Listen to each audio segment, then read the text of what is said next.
धीरूभाई अंबानी ने आखिर इतना पैसा कमाया कैसे, वो इतने अमीर बने कैसे? क्या इसके पीछे की वजह जानते हैं? इसके पीछे की सबसे बड़ी वजह थी उनकी रिस्क टेकिंग कैपेबिलिटी, उनका रिस्क उठाना। चलिए मैं आपको इसका एक एग्जांपल देता हूं। उस टाइम पे इंडिया में पॉलिस्टर के कपड़ों की डिमांड बहुत ज्यादा थी, तो धीरूभाई अंबानी ने इस डिमांड को देखते हुए अपना पॉलिस्टर का व्यापार शुरू किया। लेकिन ये डिमांड इतनी ज्यादा बढ़ गई थी कि धीरूभाई अंबानी को और माल की जरूरत थी, जिसके लिए पैसे चाहिए थे, लेकिन इतना सारा पैसा बैंक देने को तैयार ही नहीं था।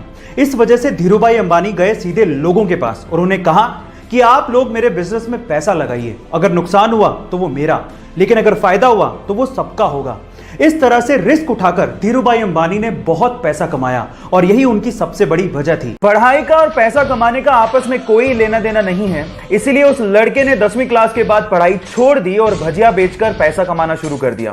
फिर अपने दोस्त की मदद से 1948 में यमन चला गया और वहां पर एक पेट्रोल पंप पे काम करना शुरू किया। देखते ही देखते अपनी मेहनत की बदौलत वो वहां पे क्लर्क और फिर मैनेजर बन गया, लेकिन उसके दिमाग में तो अलग ही सनक चल रही थी। फिर वहां से अच्छी खासी नौकरी छोड़ के 50,000 रुपया लेकर वो इंडिया आया और यहां पर मसाला और पॉलिस्टर बेचने की कंपनी शुरू की और देखते ही देखते 10 लाख की टर्नओवर के साथ इंडिया की सबसे बड़ी प्राइवेट कंपनी बना डाली और आज भी वो कंपनी इंडिया में सबसे बड़ी प्राइवेट कंपनीज में शुमार है। Yes, I am talking about Reliance और बंदे का नाम था धीरूभाई। और उनका कहना था कि बड़ा सोचो, दूर की सोचो और जल्दी सोचो, क्योंकि विचारों पर किसी का एकाधिकार नहीं होता।